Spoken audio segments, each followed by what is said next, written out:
ازيكم يا حبايبي، عاملين ايه؟ يا رب تكونوا بخير. النهارده هنعمل وصفه ولا في الخيال. ازاي الوصفه اللي هنعملها دي؟ من عيش بايت هنحوله لعيش سليم. ازاي؟ ده رغيف بايت مفتل، بصوا بيتكسر ازاي مفتل. ماشي، هنحوله ازاي لعيش طازه؟ هوريكم مع بعض هنعمله ازاي. انا هقطعه صغير صغير وهفرمه في كبه الخلاط، في الكبه بتاعه الخلاط اللي زي كده.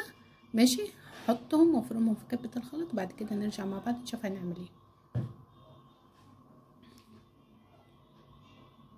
هاي يا بنات، انا فرمته ناعم، بصوا زي كده في كبة الخلاط. هعمل ايه؟ هجيب شفشة الخلاط، شفشة الخلاط جبته معايا اهو. كل اللي افرمه هحطه في شفشة الخلاط ونشوف هنعمل ايه مع بعض.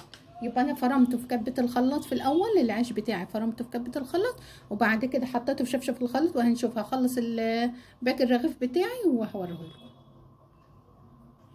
اي بنات، باقي الرغيف بتاعي فرمته برضو ناعم، بصوا ازاي.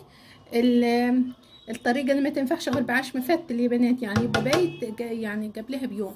يعني ده بتاع العيش، ده بتاع امبارح، فانا عشان احوله العيش طري رحت فرمته ناعم زي كده.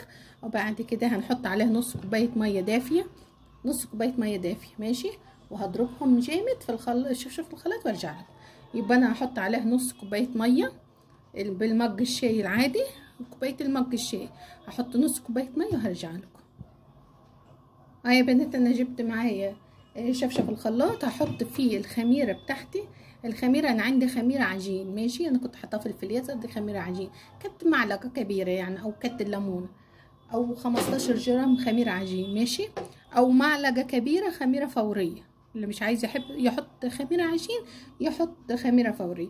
ودي كوبايه ميه دافيه، انا كنت بقول لكم نص كوبايه، لا هحط كوبايه. ماشي، حطيت كوبايه ميه دافيه. ماشي، وهنحط يعني، وهحط معلقه صغيره سكر، معلقه صغيره سكر، معلقه صغيره سكر. وهحط ربع معلقه ملح، علشان ما تنسوش ان العيش بتاعنا اللي احنا حطيناه العيش ان المفتل ده فيه ملح. ماشي، فهحط ربع معلقه ملح، وهشوف حابه احط ملح تاني احط براحتي. فانا هحط ربع معلقه ملح صغيره، وبعد كده اضربهم في شفشة الخليط ونرجع مع بعض. يبقى حطينا الخميره مع كوبايه ميه مع الرغيف بتاعنا اللي احنا طحناه ناعم، ومعلقه سكر صغير، وحطينا ربع معلقه ملح. هضربهم ناعم في الشفشة في الخلاط لغايه العيش بتاعي ما يبقالوش اثر، يبقى سايل كده زي الكريب، زي عجينه الكريب، يبقى كله دايب خالص. بعد كده نشوف هنعمل ايه مع بعض. العجينه بتاعتي بنات بقى بص ناعمه ازاي. هنحطها في الطبق بتاعنا، بصوا شكلها جميل ازاي، والردة فيها كده. العيش ده بيبقى صحي ويبقى لذيذ. هنعمل ايه دلوقتي؟ هحط الدقيق بتاعه وهعجنها لغاية ما الم العجينة، يعني هشوفها لكم تاخد كام كوباية دقيق. هحط يا بنات اول كوباية، دي كوباية، وهنشوف هياخد كام كوباية معايا. هو المفروض لغاية ما العجينة تلم معاكي، بس انا في ناس بتحب ان انا اعملها بالكوباية، فانا عشان كده هشوفهم لكم ياخد كام كوباية معايا. انا بعجنها على فكره ولغايه ما تلم معايا وخلاص، لكن علشان حبايبي اللي بيحبوا بالكوبايه انا بخيلها لكم هنا بالكوبايه.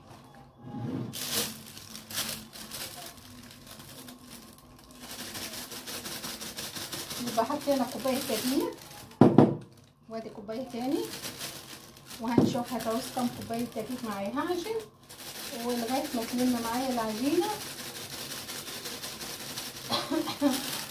يبقى احنا عملنا ايه يا بنات؟ عملنا رغيف بتاع العيش المخبز، بتاع العيش الطابونه، عملناه هي طحناه ناعم، وبعد كده حطينا له كوبايه ميه دافيه، وحطينا ايه تاني يا حبايبي؟ حطينا معلقه سكر صغيره، وحطينا معلقه خميره كبيره، او خميره كبيره فوريه، او معلقه كبيره خميره عجين، او 15 جرام خميره عجين على حسب ما حبايبي يحبوا، وربع معلقه ملح صغير عشان العيش اللي احنا حطيناها بتاع المخبز بيبقى فيه نسبه ملح. ماشي، وعجننا كده وحطينا كوبايتين دقيق، نفس الكوبايه اللي احنا عيرنا بيها الميه هي اللي عيرنا بيها الدقيق. ماشي، بس انا العيش بتاعي اتلم كده بكوبايتين دقيق، يعني هحط له رشه دقيق واحده، يعني قد معلقه كبيره دقيق اها، بس كده معلقه كبيره. يبقى احنا حطينا كوبايتين دقيق، وبعد كده عجننا الخليط بتاعنا واحتاج مني معلقه واحده حطيتها. ماشي، ادي العيش بتاعنا اللي زي العسل، هنسيبه يختمر وبعد كده نرجع نشكله مع بعض. هتاكلوا احلى عيش بلدي، بيبقى فظيع احسن من بتاع المخبز. وما رمناش العيش المفتل بتاعنا، ما رمناش برضو، عملناه زي كأنه محسن. عارفين محسن الخبز؟ هو الرغيف بتاعنا ده كأنه محسن خبز. هذا العجينة بتبقى ملزقة كده، حاجة بسيطة نسيبها، ولما تختمر نرجع مع بعض نشكلها ونشوف العجين بتاعنا هيبقى ايه. تبقى ملزقة كده، حاجة بسيطة. ماشي، هنسيب العيش بتاعنا يختمر وبعد كده نرجع مع بعض يا حبايبي ناكل عيش احلى من بتاع المخبز. ماشي، يبقى احنا عملنا الرغيف اللي بصوا تبقى كده ملمسها كده، شايفين ملمسها كده اتلمت معايا، تلزق حاجه بسيطه. ماشي، يبقى خدت كوبايتين دقيق ومعلقه كبيره بس. يفرق من دقيق لدقيق يا بنات، يعني انت ممكن ياخد كوبايتين بس، ممكن ياخد كوبايتين ومعلقه زي ما انا قلت لكم. بس اهم حاجه كوبايه الميه اللي تعايري بيها هي اللي تعايري بيها الدقيق. هسيبكم دلوقتي لغايه ما يختمر يتضاعف حجمه، نرجع مع بعض نشكله مع بعض. هيا بنات العيش بتاعنا لما اختمر اتضاعف حجمه، بصوا اهو، بص اكتر ما احنا كنا عاملين. ماشي، يعني اختمر حاجه بسيطه. انا مش هسيبه يختمر كتير خالص عشان احنا لسه هنقطعه وهنسيبه يختمر، مش يختمر، هنسيبه 5 دقايق وبعد كده نسويه. انا هعمل على الطاسه على البوتاجاز او على الجريل على البوتاجاز، يعني مش هنعمل في الفرن ولا حاجه، هناكل عيش في منتهى الجمال وعلى البوتاجاز من فوق. هنعمل ازاي؟ هعمل ازاي يا حبايبي؟ هرش رشه دقيق على الترابيزه بتاعتي زي كده، لازم نرش رشه دقيق عشان نقطع العيش بتاعنا عليها. ممكن تحطي رده، بلاش دقيق، الرده بتاعت العيش دي عشان يبقى زي بتاع المخبز بالظبط، لكن انا حطيت دقيق. ماشي، بس كده. تقطع العيش بتاعك على حسب ما انت عايزه، الرغيف كبير صغير براحتك. شايفين العجينه بتاعتي مرنه ازاي وحلوه؟ تقطع الرغيف بتاعك على حسب ما انت حابه، عايزه رغيف كبير ماشي، عايزه صغير ماشي. لو لقيتيها ملزقه في ايدك بشويه دقيق كده كده هيبقى معاكي احلى رغيف عيش. انا هقطعهم كلهم بعد كده اعملهم نسويه، يعني نفرد الرغيف بتاعنا، مش هنعمله كده ملكلك في بعض. هعمل كم واحد معكم كبار وكم واحد صغيرين. هنسوي العيش بتاعنا في منتهى الجمال يا بنات، تحفه، بيبقى طعمه وريحته زي العيش بتاع المخبز بالظبط. والرغيف اللي احنا بنحطه ده محسن خبز، بيبقى لذيذ يا بنات، بيبقى حلو خالص. انا هفرد معكم الاثنين دول علشان اقطع الباقيين واوريهم لكم، نقطعهم وبعد كده نفردهم نشوفهم. هقطعهم كلهم طيب يا بنات وبعد كده ارجع لكم. بصوا العجينه بتبقى ملزقه في ايدي كده بالدقيق، نعمل كده الدقيق بيسوي معانا، محطش دقيق كتير، حاجه بسيطه. ماشي، ونلمها كده، لما نحاول ندورها بس كده. ماشي، انا هقطعهم كلهم بعد كده هرجع معاكم. اهي بنات العيش بتاعي بصوا بيبقى ملزق في الايد، بس نعمل الدقيق كده. انا حبيت اوريكم الحته دي علشان ايه، مش تقولوا ملزق ايه ملزق، لا، الدقيق يعمل معايا كل حاجه، يعني هو بيبقى ملزق كده، ما تقلبوش وتقولوا ده بايظ مننا، لا، هي العجينه بتبقى ملزق. ماشي، هنسويهم مع بعض. اي بنات انا عملتهم على 7 رغفة. هوريكم طريقتين، ممكن تعمليه مدور وممكن تعمليه بيضاوي. لو هتعمليه لسندوتشات المدارس للعيال فاعمليه بيضاوي، بيبقى شكله لذيذ كده بيضاوي. انا هوريكم. نجيب شويه دقيق، ما نحطش دقيق كتير يا بنات، هو مجرد بس نفرد بيه العجينه. ده هعمله كده بيضاوي، لو حابه تعمليه بيضاوي عادي. لو عملت منك كده افرديها. هعمل بيضاوي كم واحد معانا، وهعمل مدور معاكم. اللي حابب ده يعمله واللي حابب ده يعمله. العجينه تبقى رقيقه، مش رقيقه قوي يعني.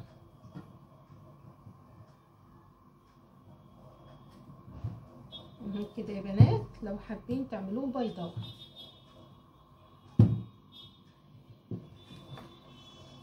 سمكها بيبقى كده، بصوا ادي السمك بتاعها ماشي، ده السمك بتاعها. ونسيبها نحط دقيق، نرش دقيق تحتيها عشان ما تلزقش. واللي عملناها اول واحده هي اللي نسويها اول واحده، يعني نبقى عارفينها ماشي. هنعمل كم واحد بيضاوي وكم واحد مدور، واللي حابب الشكل ده يعمل واللي حابب الشكل ده يعمل. العيش ده صحي وحلو خالص، وفيه نسبة الردة بتاعت العيش المخبز، بيبقى لذيذ من الاخر كده، بيبقى تحفة. وما ترميش العيش البايت، يعني احنا في الاخر ما رمناش العيش البايت، عملناه كمحسن خبز، بيبقى لذيذ يا بنات. على فكرة لو عاملين بيتزا، عاملين اي حاجة، تعملوا نفس فكرة الرغيف ده اللي احنا عملناه، نفس الفكرة هي نفرم العيش بتاعنا ونحطه في نحطه في البيتزا، بيبقى محسن حلو خالص، بيساعد الخميرة انها تختمر، يديلها طعم حلو، ويساعدها على التفاعل على الخمر بتاعها. نعمل واحد تاني بيضاوي يا بنات، وبعد كده نسويهم، ولا نعملهم مدورين دول وخلاص.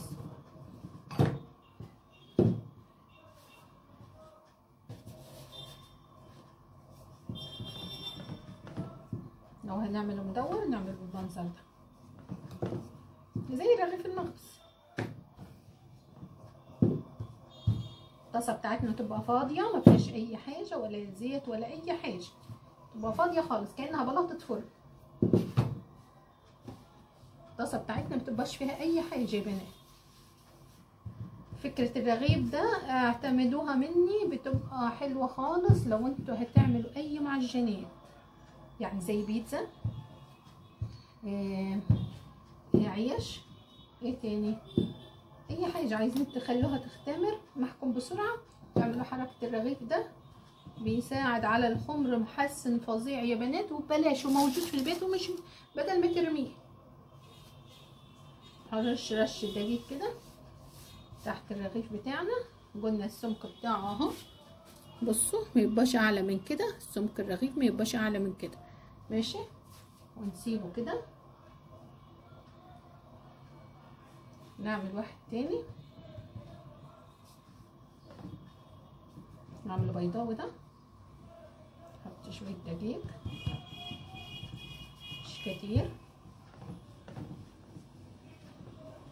البيضاوي بيبقى لذيذ يا بنات في السندوتشات، بيبقى حلو خالص في السندوتشات للعيال. هوريكم تحشوه ازاي للاطفال، يعني المدارس عشان يتشال في اللانش بوكس، فبيبقى نعمله بالطول كده، بيبقى لذيذ. والتاني بالعرض برضه، ده اللي احنا عملناه بيبقى لذيذ برضه. نرش دقيق، ما حاجه ترش دقيق عشان ما يلزقش، بس كده. نبقى عارفين اول واحد وتاني واحد، نبقى عارفينهم ازاي علشان لما نيجي نسويه. ده مدور، انا قطعتهم كلهم قدامكم، بس في ناس بتزعل لما الفيديو يطول، بس انا حبيت اوريها لكم، بجد فكره فظيعه، اختراع من الاخر حكايه الرغيف ده. يا رب اكون نلت اعجابكم واكون فدتكم بحاجه بسيطه النهارده. واللي يعجبه الفكره يشير لي الفيديو بتاعي علشان يوصل لاكبر عدد. عايزه القناه تفضل مستمره معاكم. اللي يعجب وصفاتي يا بنات، اي فيديو يعجبكم شيروه على الصفحه بتاعتكم علشان يوصل لي لاكبر عدد. عايزه القناه تفضل مستمره. قناتي بتمشي زي الضفدع، بجد زي الضفدع، لا زي السحلف. انا مش بغلط بينهم معلش. لا زي السحلفه هي البطيئه، وانا قناتي بطيئه خالص. بجد اي وصفه بعملها لكم بلازم ابقى عاملاها قبليها وهظبطاها علشان اشوفها انها لو ما عجبتنيش مش بنزلها لكم يا بنات خالص. انا دي لفتره ما نزلتش فيديوهات عشان نفسيا بجد متضايقه علشان القناه بتاعتي مش شغاله. هاي يا بنات كده رغيف. فاللي بيعجبوا فيديوهاتي شيرهم لي عنده على الصفحه بتاعته علشان يكبر، بس اوصل لاكبر عدد، بس علشان القناه تفضل مستمره. ويكتب لي في التعليقات ايه رايه في الوصفات بتاعتي. بجد ببقى مبسوطه خالص وانا بقرا التعليقات بتاعتكم. واي حد عايز وصفه يكتب لي برضه.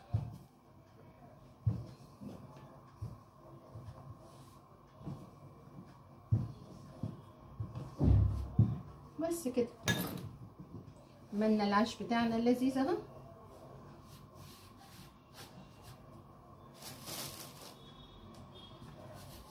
راح اسخن الطاسه بتاعتي واسيبهم 5 دقايق وبعد كده نرجع نشوف هنعمل ايه مع بعض. ماشي، يبقى انا هسيبهم 5 دقايق وبعد كده نرجع مع بعض يا حبايبي نشوف هنعمل ايه تاني. هنروح نسخن الطاسه بتاعتنا على النار. هاي يا بنات انا جبت الطاسه على النار، ما فيهاش اي حاجه خالص، ما فيهاش حاجه خالص. ماشي، هروح اجيب اول رغيف عملته وانا سخنت الطاسه كانها الفرن، كانك سخنت الفرن على الاخر. واول ما تسخن شايفين البخار طالع كيف؟ بس اول ما تسخن كده نروح نجيب الرغيف بتاعنا اول واحد عملناه نجيبه. ماشي، يبقى احنا سخنا الطاسه بتاعتنا وهجيب اول رغيف عملته معاكم. هاي يا بنات اهو جبت اول واحد، رحت مسحته وجبت منديل ومسحت الدقيق بتاعي من هنا ومن هنا، مسحت الدقيق خالص وهنزل بالرغيف بتاعي كده. ماشي، يبقى اول رغيف عملناه مع بعض.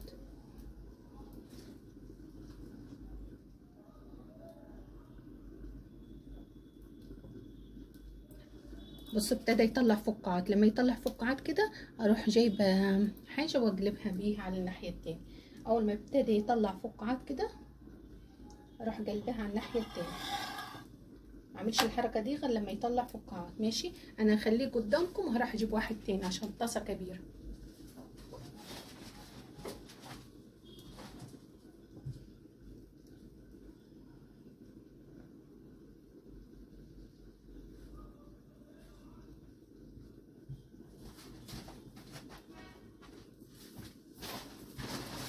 عشان الطاسه كبيره يا بنات انا جبت واحد تاني. شايفين ابتدى يتنفخ معايا ازاي الاولاني؟ انا هجيبه على الناحيه دي عشان تشوفوه. حطيت واحد تاني. شايفين الاولاني اللي احنا عملناه ابتدى ينفخ معايا، انا سايباكم علشان تشوفوه وهو بينفخ، يبقى عامل زي البالون. شايفين ابتدى يطلع الفقاعات اهو، ينفخ عاد كده ويبقى زي البالون.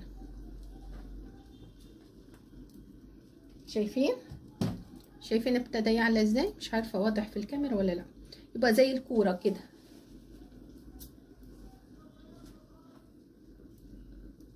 شايفين يا بنات؟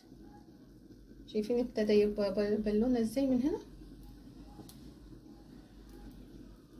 انا مرضتش اقطع المنظر ده علشان تشوفوه. شايفين ده التاني ابتدى يطلع فقاعات، نروح جايبينه على الناحيه التانية. يبقى لما يطلع فقاعات نقلب على الجنب التاني على طول. ده بيساعده على ان ينفخ معايا. شايفين المنظر؟ مش عارفه اوضح لكم كده ولا لا. عايزه اوريكم المنظر وهو بينفخ. شايفين يا حبايبي؟ بعمل زي الكوره اهو.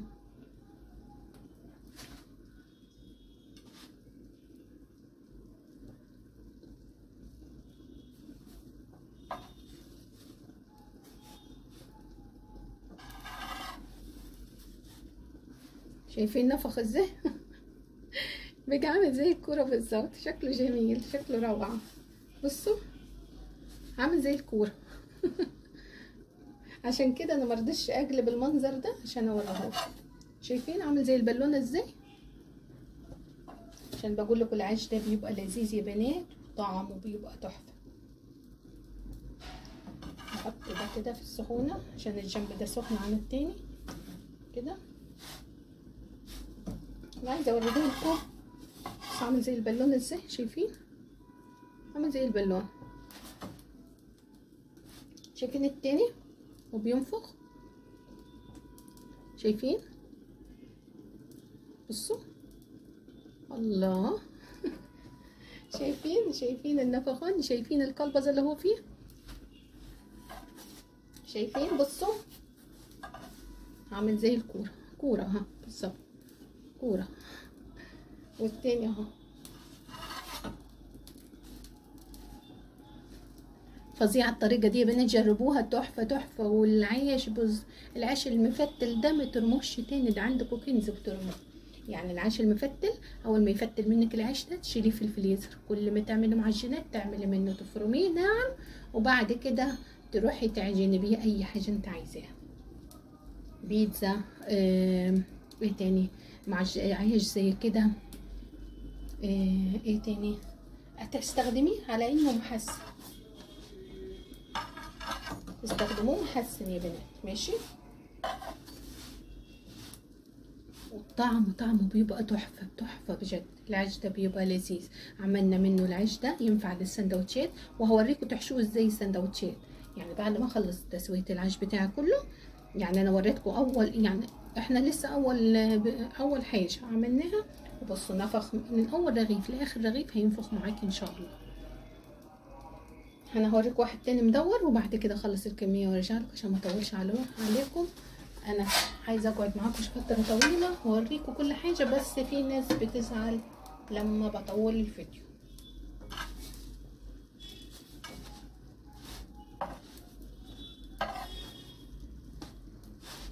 بيبقى طري خالص من جوه، طعمه تحفه تحفه بجد يا بنات. يا ريت الكاميرا تبين لكم طعمه وريحته فظيع.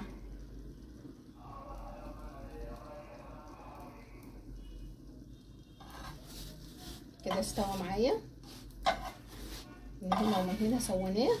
راح اجيب واحد تاني وبعد كده نطلع دول مع بعض.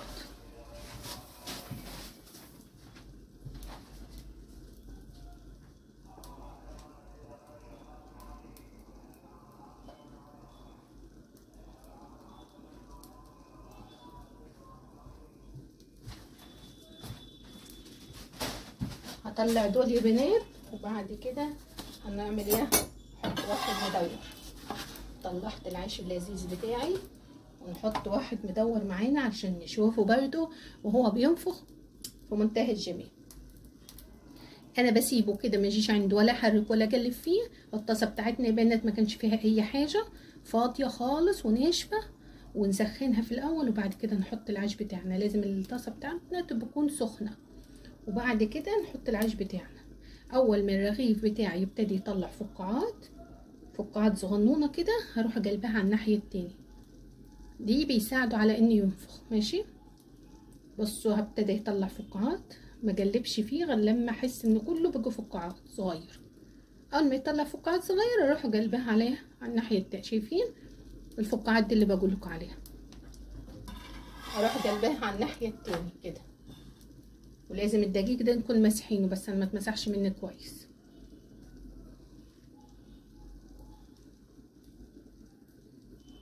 شايفين هو ابتدى يعلى اساسا من غير اي حاجه. انا بقلبه كده علشان الجنب التاني يتشد معايا، وبعد كده اروح عدله تاني. احس ان هو شد من الناحيه دكا الجنب دكا، اروح قلبها على الناحيه التانية علشان ايه ينفخ معايا. كده بس كده نسيبه عادي هينفخ. بصوا هينفخ ازاي، يبقى عامل زي الكوره دلوقتي معايا زي دكم بالظبط.